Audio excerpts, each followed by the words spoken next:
what is a chemical formula? As you can see, I have written two hints. Which elements? Second, how many atoms? That means a chemical formula is something that shows what it is showing, that which elements are present in that chemical compound and how many atoms of each element are present. Okay, so by this way you can just get to know what exactly is a chemical formula. For example, the simplest one, what is this? Everybody knows it is water.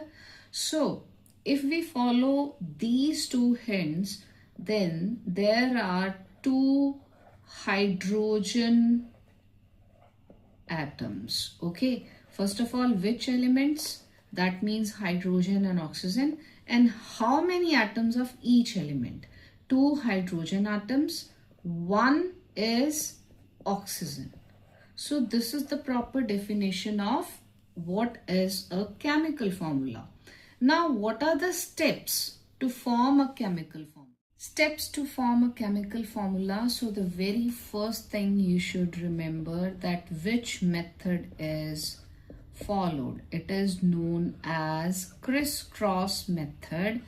So you must be aware of this method to form a chemical formula.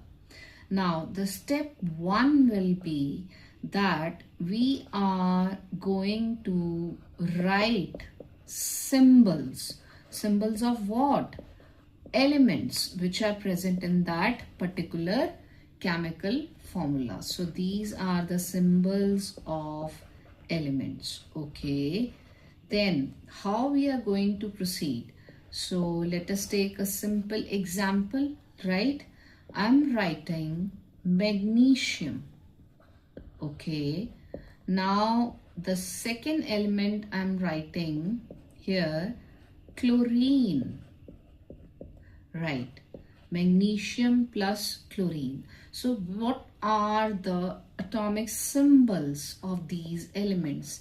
Magnesium is Mg and chlorine is that Cl.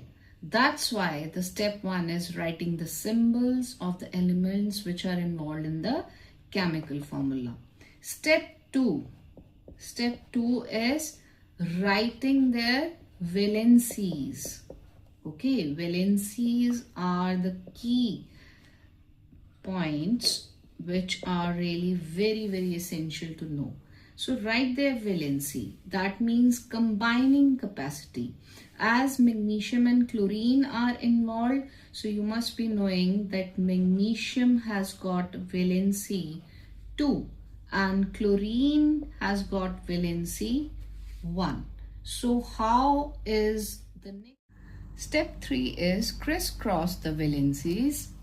What do you mean by crisscross method? That means now magnesium is there, which is having valency 2 plus, okay, and there is chlorine which is 1 minus, right? So you will just swap the valencies like this.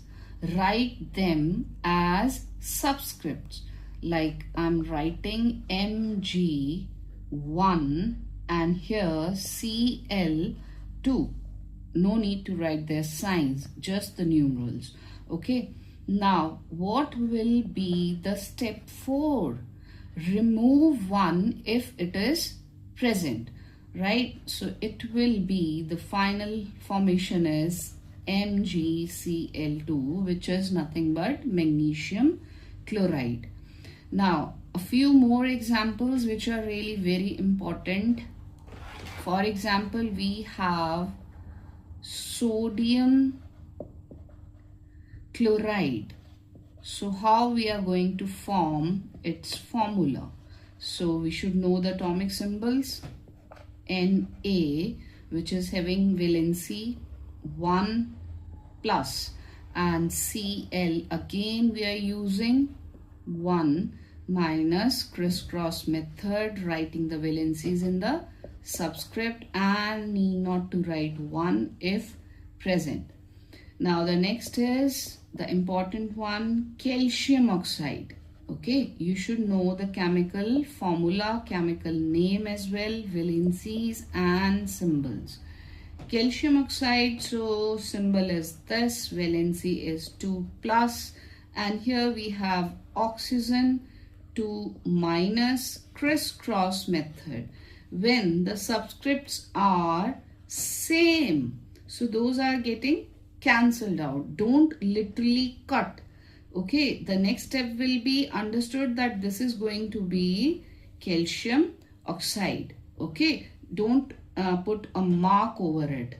So this is the final formula. Now a few more good examples.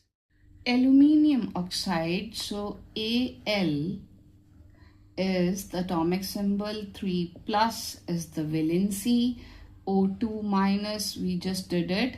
Okay, and crisscross method. Okay, let's see how it works. So Al2O3 is the final formula for aluminium oxide. Now next I'm going to share some knowledge with you for compounds